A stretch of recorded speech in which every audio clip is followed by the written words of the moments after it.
Hello दोस्तों, कैसे हो आप सभी। दोस्तों, दुनिया में हर कोई टॉपर बनना चाहता है, अच्छे नंबर लाना चाहता है। खासकर जब बच्चा 10वीं से 11वीं में आता है तो उसके अंदर बहुत सारी इच्छाएं होती है कि मैं अच्छी तरह पढ़ूंगा, मैं फोड़ दूंगा, तोड़ दूंगा, टॉपर बनूंगा।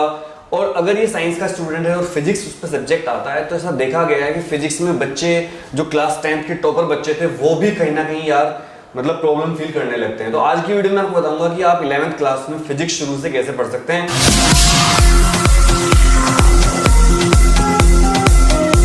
क्योंकि बहुत बच्चों की डिमांड आ रही थी कि भाई ये वीडियो बना दे और भाई हमें बता दे कि फिजिक्स कैसे पढ़ें।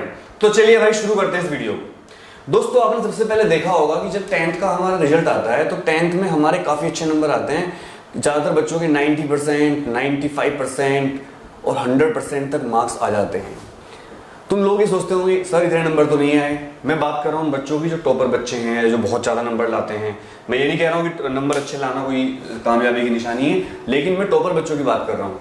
तो वहीं पर आपने ये भी देखा होगा कि जब यही टॉपर बच्चे 11th क्लास में आते हैं तो भाई इनमें से कई बच्चे ऐसे होते हैं जो 11th क्लास में आने के बाद एक तो स्कूल ज्वाइन कर लेते हैं, बड़े बड़े ब्रांडेड स्कूल। कुछ बच्चे नॉन स्कूलिंग भी होते हैं और इनमें से कुछ बच्चे क्या करते हैं, इनमें से कुछ बच्चे भाई लेते हैं PCM या PCB और भाई वो तैयारी करते हैं IIT या नीट की तैयारी। ठीक है, और ये यहाँ तक खुशी का माहौल रहता है बहुत ज़्यादा, बच्चे का भी, घर का भी, सब कुछ, क्योंकि बच्चे ने कोचिंग ज्वाइन कर लिए, बच्चे ने स्कूल में एडमिशन ले लिया, पढ़ाई शुरू हो गई ज़बरदस्त।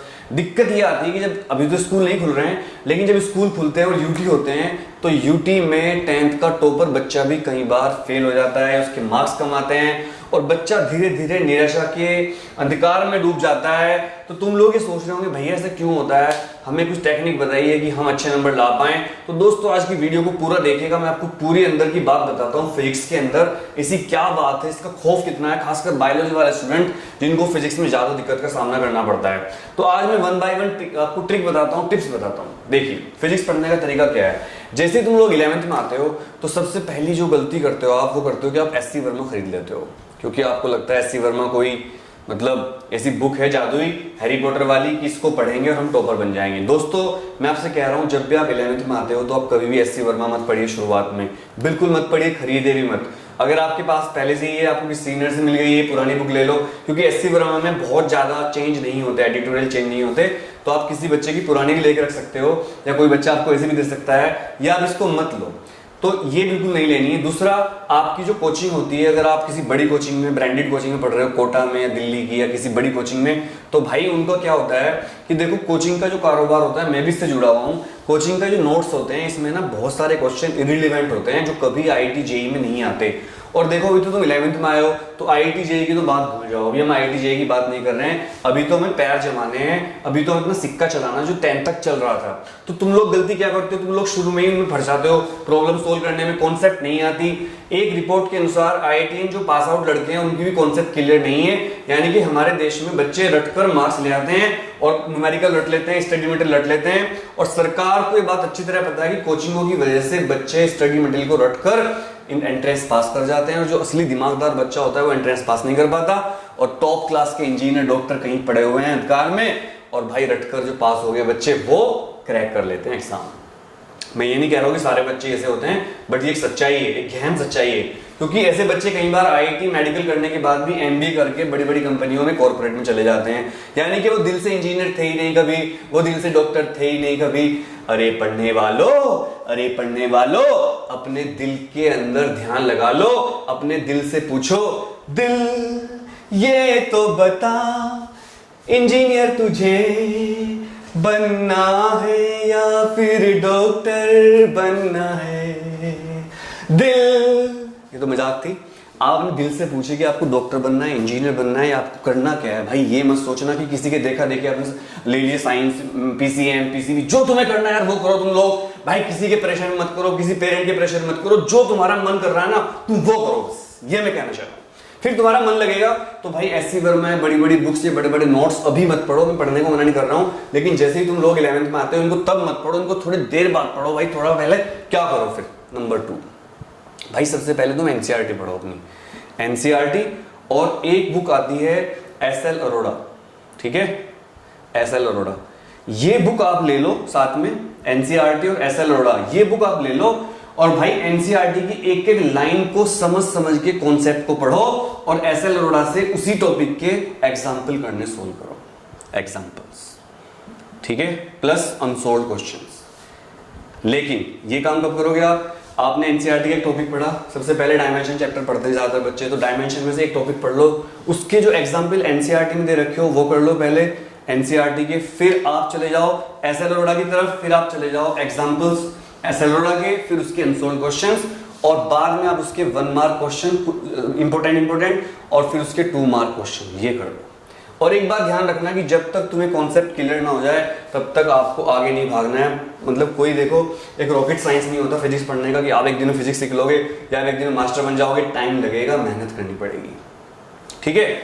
और अगर तुम्हें लगता है कि सर हम तो कंफ्यूज हो गए, एससी वर्मा कब पढ़ेंगे, कोटा के नोट्स कब पढ़ेंगे, देखो जब तुम एनसीईआरटी कर लोगे, एसएल अरोड़ा कर लोगे, इसके क्वेश्चन करने शुरू कर दोगे, इसके लास्ट में भी आईआईटी और नीट के क्वेश्चन दे रखे होते हैं, वो भी आप सोल्व कर सकते हो। सच कहूं तो आपको किसी स्टडी मटेरियल की जरूरत ही नहीं है, आप इससे भी कर सकते हो। लेकिन बहुत सारे नोट्स इकट्ठे मत करना, घोष पोछ मत करना, जो करोगे मन से करना, बिल्कुल हिम्मत से करना, डरना मत भाई, तुम लोग आराम से क्रैक कर दोगे एंट्रेंस भी, और क्लास में भी तुम्हारी इमेज बनी रहेगी, आगे टीचर तुम्हें पसंद करेगा। और एक बात ध्यान रखना, अगर तुमने 10th में अच्छे नंबर भी नहीं लिए, तुम 10th के तुम बिल्कुल 3rd क्लास बच्चे हो, तब भी तुम 11th के टॉपर बच्चे बन सकते हो इस टेक्निक से। अच्छा, तीसरे नंबर पे क्या आता है फिर? एनसीईआरटी को बहुत सारे टीचर मना करेंगे पढ़ने से, खासकर आपके ट्यूशन के टीचर कहेंगे एनसीईआरटी मत पढ़ो, प्रदीप ले लो, ऐसा ले लो। वो ऐसा क्यों कहते हैं? क्योंकि एनसीईआरटी जब बच्चा पढ़ना शुरू कर देता है ना, तो उसका दिमाग फिर चलने लगता है, उसका दिमाग एक्टिवेट हो जाता है, और फिर वो बच्चा टीचर से क्वेश्चन पूछेगा, अंदर चला जाएगा डेप्थ में, फिर जब उसको टीचर को आंसर देना पड़ेगा, उसको दिक्कत होगी, तो टीचर इन बुक्स को कह देता है, क्योंकि ये बुक्स गाइड है, चाहे प्रदीप हो, एसएल अरोड़ा हो, गाइड्स हैं, इनमें सब सॉल्यूशन दे रखे हैं एनसीईआरटी के। आप लोग एनसीईआरटी के सॉल्यूशन मत देखना, चाहे वो एसएल अरोड़ा हो, चाहे वो प्रदीप हो, पहली बार आप सॉल्यूशन देख के मत करना, खुद से करना, फिर टीचर से पूछना, और फिर बाद में अगर टीचर अवेलेबल ना हो या वो ना बता रहा हो, या फिर आपको कहीं से कुछ जुगाड़ ना मिल रहा हो, तो फिर आप इनके सॉल्यूशन देख लेना। आजकल तो मोबाइल में ऐप है बहुत सारी जहां से आप सॉल्यूशन देख सकते हो, ठीक है। नंबर 3, और अगर तुम्हें कंफ्यूजन हो रहा है सर ये बुक, तो देखो मैंने जब ये देखा, मैं भी फिजिक्स पढ़ाता हूँ, मुझे भी 8 साल हो गए फिजिक्स पढ़ाते हुए, अनुराग तेरे क्लासेस सेंटर है मेरा, गूगल पे सर्च करना best physics teacher in India. तो मैंने सोचा यार मैं भी कुछ करूँ बच्चों के लिए, मैंने एक जुगाड़ बनाया, मैंने लिखी बुक रामबाण फिजिक्स। रामबाण फिजिक्स, रामबाण का मतलब होता है, रामबाण का मतलब जिसका निशाना खाली ना जाए, ये एक मुहावरा है, ठीक है। रामबाण फिजिक्स नाम रखा मैंने बुक का, और इसके 2 पार्ट बनाए, 11th के लिए 2 पार्ट, फर्स्ट पार्ट और सेकंड पार्ट, और 12th के लिए वैसे ही फर्स्ट पार्ट और सेकंड पार्ट। ये अवेलेबल हैं, आपको अगर ये जरूरत है तो आप ये ले सकते हो। रामबाण फिजिक्स लेने के बाद आपको दुनिया में फिर कोई बुक पढ़ने की जरूरत नहीं है। जिसने पढ़ लिया रामबाण फिजिक्स, उसको फिर फिजिक्स में कभी दिक्कत नहीं आएगी, ये मेरी गारंटी है। अगर आप में से जो वीडियो देख रहे हो, ये बुक ली हो, किसी ने नोट्स लिए हो हमारे, अब तो मैं आजकल व्हाट्सएप पर भेज रहा हूँ सॉफ्ट कॉपी में, तो वो कमेंट करके बता देना कि नोट्स कैसे हैं, सच बताना।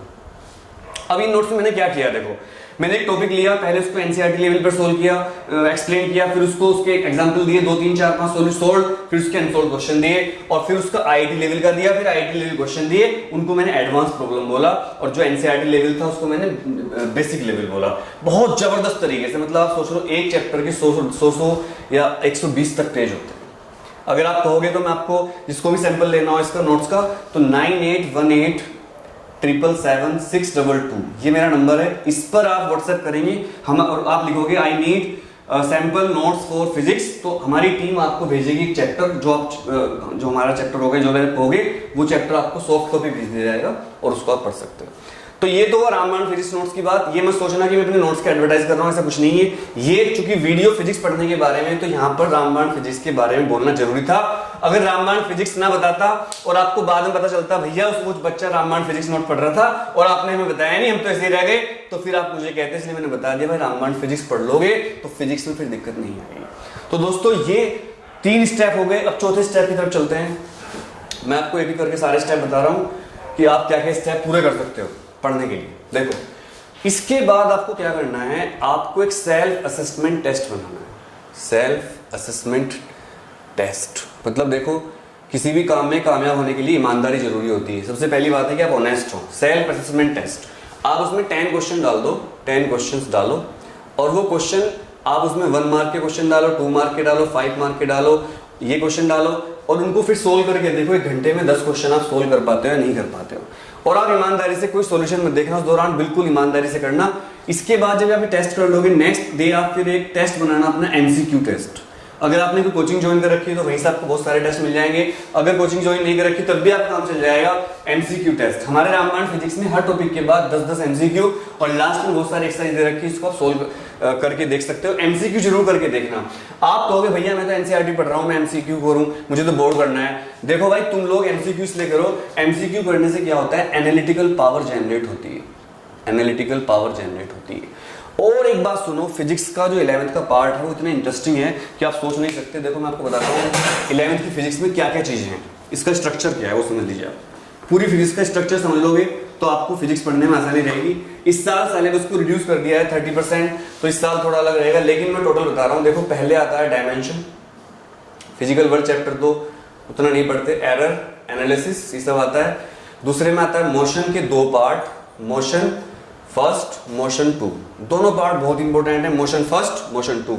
फिर आता है इसमें यहाँ तक प्रोजेक्टाइल वेक्टर सब आ जाता है। उसके बाद आता है laws of motion, laws of motion, Newton laws of motion भी कहते हैं इसको, कहीं कहीं लिखा होगा एनएमएल लिखा हो तो समझ जाना क्या लिखा मतलब है इसका, न्यूटन लॉज ऑफ मोशन। चौथा आता है वर्क एनर्जी पावर। फिर आता है रोटेशनल इसका चैप्टर का नाम है सिस्टम ऑफ पार्टिकल्स, रोटेशनल। इसके बाद यार आता है ग्रेविटेशन। ये पहली बुक आपकी खत्म हो गई यहाँ पर, ये देखो ये फर्स्ट बुक है आपकी, इसको आपको अगले 2 महीने में खत्म करना है। अब मेरे लेक्चर आने शुरू हो जाएंगे लगातार। अब थोड़ी सी प्रॉब्लम थी वो सोल्व कर ली है, कैमरे की प्रॉब्लम थी, लाइट की प्रॉब्लम थी, अब जुगाड़ कर लिया है मैंने। तो मैं अब आपको लगातार लेक्चर देने की कोशिश करूंगा, और भगवान ने चाहा तो लेक्चर बंद नहीं होंगे, बस थोड़ा आप लोग प्यार देते रहना, हिम्मत बढ़ जाती है उससे। और भाई मैथ्स भी शुरू करना है, मैंने प्रॉमिस किया था कि मैथ्स शुरू करूंगा, बस किसी वजह से कर नहीं पाया, बीच में दादाजी की डेथ हो गई, बहुत सारी प्रॉब्लम आ गई। इसके बाद सेकंड बुक स्टार्ट होती है। सेकंड बुक में पहला चैप्टर जो आता है 7th लिख देता हूँ, चलो ये फर्स्ट बुक है, ये क्या है फर्स्ट बुक। जब सेकंड बुक में घुसते हैं हम तो सेकंड बुक का जो पहला चैप्टर आता है वो होता है properties of solids, properties of solids. ये सारे मटेरियल के बारे में चैप्टर हैं। फिर आता है 8वां चैप्टर प्रॉपर्टीज ऑफ फ्लूइड्स, या इसको आप फ्लूइड्स भी कह सकते हो। फिर आता है हीट एंड थर्मोडायनेमिक्स। ये 2 चैप्टर हैं पर हैं एक्चुअल में एक ही, हीट एंड थर्मो। फिर आता है KTG, kinetic theory of gases, बहुत इंटरेस्टिंग चैप्टर। इसके बाद आता है वेव्स एंड ऑसिलेशन। बस ये फिजिक्स है। तो अगर आप लोग देखोगे तो तुम लोगों ने क्या देखा भाई, तुमने क्या देखा, ये तो पूरी मैकेनिक्स है। देखो ये पूरी मैकेनिक्स, ये मैकेनिक्स बहुत इंटरेस्टिंग। अगर आपकी मैकेनिक्स अच्छी हो गई तो फिर तुम लोगों को फिजिक्स आसान लगनी शुरू हो जाएगी। और ये पूरा क्या है, ये भी मैकेनिक्स का ही पार्ट है पर ये थोड़ा एडवांस पार्ट है। Properties of solids, young Motors वगैरह, फ्लूइड्स, इसमें बहुत सारे बर्नौली प्रिंसिपल वगैरह पढ़ते हैं। Heat, thermodynamics, KTG, gases temperature बढ़ाने से घटाने से क्या बिहेव करती है, ये सब इसमें दे रखा है। वेव्स एंड ऑसिलेशन, ऑसिलेशन मतलब साउंड कैसे पैदा होती है। 9th क्लास से कहीं ना कहीं देखो 9th से चैप्टर भी कनेक्टेड है, ये चैप्टर भी थोड़ा पढ़ लेते हो आप, हीट के बारे में। फ्लूइड्स आप नहीं पढ़ते, सॉलिड्स आप थोड़ा बहुत पढ़ लेते हो। ग्रेविटेशन 9th का है पूरा chapter. Work energy power 9th का चैप्टर है। लॉज ऑफ मोशन 9th का चैप्टर है। मोशन 9th का चैप्टर है। बस ये नया चैप्टर है और ये नए चैप्टर है जो मैंने 9 लिखे, सारे चैप्टर रिपीट है यहाँ पर। तो तुम लोगों को क्या पढ़ना है, अब तुम लोगों को क्या पढ़ना है यार, तुम लोगों को कुछ चैप्टर नए पढ़ने हैं, लेकिन ये 9th से रिलेटेड चैप्टर है, 9th के चैप्टर नहीं है, 9th से थोड़ा ऊपर है। तो बस आपको मैंने तरीका बताया पढ़ने का, आपको कभी डरना नहीं है, थोड़े जुगाड़ बनाकर पढ़ना है। जैसे मान लो जुगाड़ कैसे बनाते हैं, जैसे मान लो आपको एक याद करना है कि इलेक्ट्रॉन, प्रोटॉन, न्यूट्रॉन की डिस्कवरी किसने करी, तो आप एक जुगाड़ बना सकते हो, ईंट पर नाच। ये जुगाड़ देखो, ईंट मत इलेक्ट्रॉन, ट थॉमसन, इलेक्ट्रॉन की डिस्कवरी किसने करी, थॉमसन ने करी। प मतलब प्रोटॉन और र मतलब रदरफोर्ड ने करी। देखो कितना आसान हो गया, ठीक है। न मतलब न्यूट्रॉन और च मतलब चैडविक। ऐसे जुगाड़ भी आप बना सकते हो। जो ये मैंने 9th में बनाया था जुगाड़, जब मैं रोज पिटता था, मैडम थप्पड़ मारती थी। 9th में मैंने जुगाड़ बनाया था, इसके बाद ये लीक हो गया, बहुत सारे टीचर इसको यूज करते हैं आजकल, ईंट पर नाच। अब सबसे बड़ी बात होती है कि पढ़ाई तो मैंने बता दिया कैसे पढ़ना है, एनसीईआरटी पढ़नी है, फिर एसएलआर पढ़नी है, फिर आप रामबाण फिजिक्स के नोट ले सकते हो या अपने नोट्स बना सकते हो। लेकिन नोट्स बनाना सबके बस की बात नहीं होती है। अगर आप लोग चाहते हो कि नोट्स बनाने की टेक्निक मैं आपको बताऊं तो आप मुझे बताना, मैं इस पर वीडियो बनाना सोच रहा हूँ। बहुत ज्यादा रिसर्च चल रही है, देखो कितने पेज भर चुका हूँ नोट्स बनाने के ऊपर ही, ये देखो नोट्स बनाने के ऊपर चल रही है रिसर्च पूरी, ये देखो। तो अगर आप चाहते हो वीडियो में बनाऊं नोट्स बनाने के ऊपर तो आप कमेंट करके बता देना भैया वीडियो बना दो नोट्स बनाने की। हालांकि मैंने देखा यूट्यूब पर बहुत सारी वीडियो नोट्स बनाने के ऊपर हैं, पर ज्यादातर बेसिक पैर की हैं। किसी ने बनाया बिना एक्सपीरियंस के, किसी ने इंग्लिश यूरोपियन स्टैंडर्ड की कॉपी करके यहाँ पर इंडिया में वीडियो बना दिए। हमारे देश में दिक्कत ये आती है कि अगर कोई इंग्लिश में बोल के वीडियो बना दे थोड़ा मुस्कुराकर, तो आप लोग उसको लाइक व्यूज दे देते हो, चाहे वो आपके काम आए या ना काम आए। मेरा वीडियो बनाने का उद्देश्य होता है कि आपकी वो चीज काम आनी चाहिए दोस्तों। तो फिजिक्स पढ़ते हुए जो मैंने पॉइंट्स बताने को ध्यान रखिएगा। और देखिए, मेहनत का तो कोई दूसरा विकल्प नहीं है, जो मेहनत करता है वो जीत जाता है। लेकिन आजकल मेहनत करना ही पूरी बात नहीं है, आजकल मेहनत विद प्लानिंग। एक इंग्लिश में कहावत है,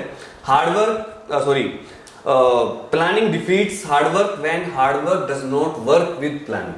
मतलब एक इंसान, दो लड़के हैं, दोनों मेहनत कर रहे हैं, दोनों क्लास 11th में आए। एक लड़का प्लानिंग के साथ पढ़ रहा है, एक लड़का बिना प्लानिंग के कुछ भी पढ़ लेता है। आज 10 घंटे पढ़ लिया, कल 1 घंटा ही पढ़ा, फिर अगले दिन पढ़ा ही नहीं। तो प्लानिंग नहीं है उसकी। दूसरा बच्चा प्लानिंग करके, सिस्टम बनाकर, टाइम टेबल बनाकर, नोट्स बनाकर पढ़ रहा है, तो वो ज्यादा अच्छा निकलेगा जो प्लानिंग के साथ चल रहा है। नोट्स बनाना एक कला है, एक आर्ट है, एक साइंस है। अगर आप लोग चाहते हो कि मैं नोट्स बनाने के ऊपर वीडियो बनाऊं, तो आप कमेंट जरूर कर देना। ये वीडियो आपको कैसी लगी, इस वीडियो के बारे में कोई आपको पॉइंट डिस्कस करना हो, कमेंट कर देना। आप लोग पूरी मेहनत के साथ पढ़ना शुरू कर दीजिए। आप सभी को मेरा नमस्कार। और बिल्कुल पढ़ाई मेहनत से करना, कभी निराश मत होना, कभी निराशा मत लाना, मोटिवेट रहना। जय हिंद, जय भारत।